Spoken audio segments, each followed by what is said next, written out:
नमस्कार। आज हम बात करेंगे पीएफ के बारे में। ये योजना कर्मचारियों के लिए बनाई गई है। सरकारी या प्राइवेट सेक्टर में जिस जगह पर 20 या उससे ज़्यादा कर्मचारी कार्यरत हैं तो उस संस्था की जिम्मेदारी है कि आपका पीएफ अकाउंट खुलवाए। हर एक संस्था की ये जिम्मेदारी होती है कि वह अपना कर्मचारियों का पीएफ अकाउंट खुलवा दे। इसमें क्या बेनिफिट है? तो इसमें जब आप रिटायरमेंट हो जाओगे तो आपको पेंशन प्रोवाइड की जाती है। पेंशन और कुछ पैसे प्रोवाइड किए जाते। वह किस नियम के आधार पर प्रोवाइड किए जाते उसके बारे में आज इस वीडियो में जानेंगे। पीएफ में आपकी सैलरी का सीधा 12% काटा जाता है। 12% आपके काटने पर सरकार भी आपकी सैलरी में 12% ऐड करती है। उसमें से 3.67 कर्मचारियों के एम्प्लॉयड प्रोविडेंट फंड में ऐड किया जाता है, जबकि 8.33 कर्मचारियों के ईपीएस में ऐड किया जाता है, मतलब एम्प्लॉय पेंशन स्कीम में ऐड किया जाता है। जो ये 8.33% हैं एम्प्लॉय पेंशन स्कीम, इस पर ब्याज नहीं मिलता और पैसों पर ब्याज मिलता है। और इस योजना को लागू करने के लिए कुछ शर्तें हैं। जो अगर सरकारी स्कीम है तो शर्तें तो जरूर होगी। कोई भी एम्प्लॉय जिसकी मासिक आय मिनिमम 9,000 या इससे ऊपर होना चाहिए, तभी वह इस योजना का लाभ ले सकता है।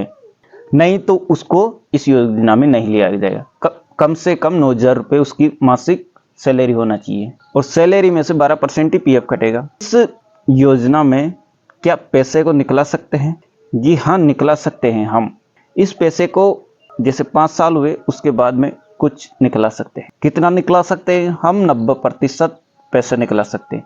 अगर आपकी सर्विस 10 ईयर हो जाती है तो आपको इस योजना का पूर्ण रूप से फायदा मिलेगा। जो पेंशन होती है, जो जुड़ के मिलता है वह। तो इस योजना में हर एक व्यक्ति को भविष्य के लिए ध्यान रख के बनाया गया है। ये योजना भी 2 प्रकार की है।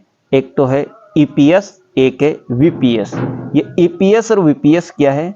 ईपीएस मतलब होता है एम्प्लॉय प्रोविडेंट फंड।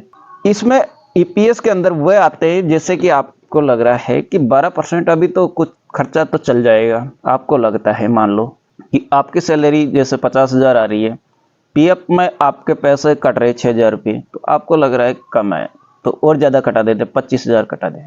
तो अगर आप जितने लिमिट है इससे ज़्यादा कटवा रहे हो तो आप ईपीएस के अंदर अकाउंट खुलवा के इसका लाभ ले सकते। और वीपीएफ जो है उसको ओरिएंटल प्रोविडेंट फंड, ये योजना जो भी प्राइवेट कर्मचारी है उनमें है।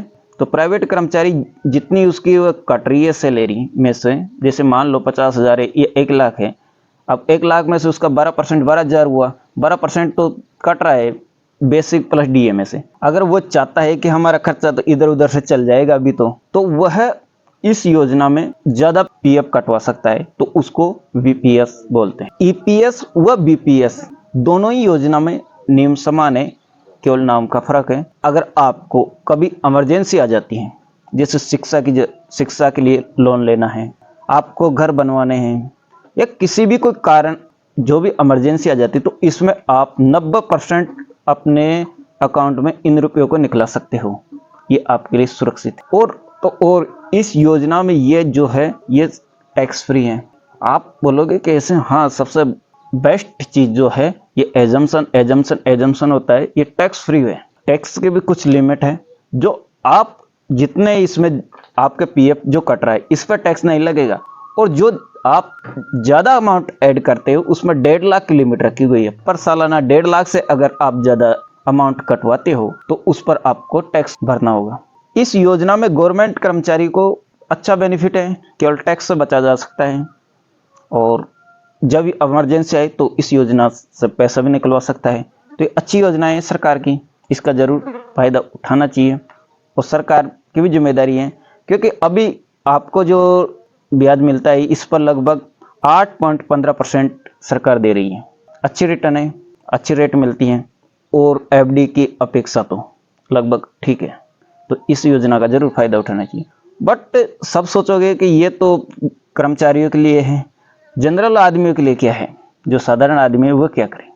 उनके लिए भी योजना है पीपीएफ, मतलब पब्लिक प्रोविडेंट फंड, इस योजना का लाभ कोई भी भारतीय नागरिक उठा सकता है। सेक्शन 80C के तहत यह योजना भी टैक्स फ्री है। योजना सरकारी, ये तो कुछ नियम तो होगा, इसमें जो नियम है वह यह है कि इस योजना में कम से कम 500 रुपये और अधिक से अधिक मैक्सिमम 1.5 लाख रुपए तक पर ईयर जमा करवा सकते हो। और जब जैसे ये योजना, इसमें सबसे मेन दिक्कत ये 15 साल तक लॉक होती है। 15 साल बाद में आपको पैसे जुड़ के मिल जाएंगे। अगर आप कभी भविष्य में कुछ घटना घट गई, कोई पैसे की जरूरत पड़ गई, तो आप इसमें से कुछ पैसे निकला सकते हैं। जैसे कि 2-3 साल होते ही लोन ले सकते हैं, जो कि आपने जितने रुपए अमाउंट इसमें ऐड किया है, मान लो आपने 1.5 लाख रुपए किया, 2 साल में 3 लाख हो गए, तो आपको 25% लोन मिल जाएगा तीसरे साल में। और 5 साल होने के बाद में ज़्यादा मिल जाएगा, 10 साल होने के बाद में लगभग 50-60% मिल जाएगा, और 15 साल होने के बाद में आपको पैसे और मिल जाएंगे, जो कि टैक्स फ्री होगा।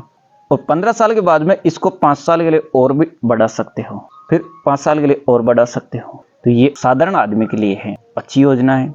इसमें जो कर्मचारी हैं उसकी अपेक्षा 1% रिटर्न कम मिलता है। अगर उसमें 8.15 मिल रहा है तो इसमें लगभग 7.15 के समथिंग मिलेगा। हालांकि अच्छी है, एफडी से ये तो अच्छी है, उससे भी अच्छा रिटर्न मिल रहा है। तो जरूर इन योजनाओं का लाभ लेना चाहिए। अगर आप गवर्नमेंट या प्राइवेट कर्मचारी नहीं हो, साधारण आदमी हो, तब भी कुछ पीपीएफ के अंतर्गत रुपये को बचाकर कुछ अच्छा अमाउंट अर्न कर सकते हो। ज़्यादा इसमें शर्तें रखी नहीं है, केवल यही है वो भारत का नागरिक होना चाहिए। भारत का हर एक नागरिक इन योजनाओं का लाभ ले सकता है, तो जरूर इनका योजनाओं का लाभ लेना चाहिए।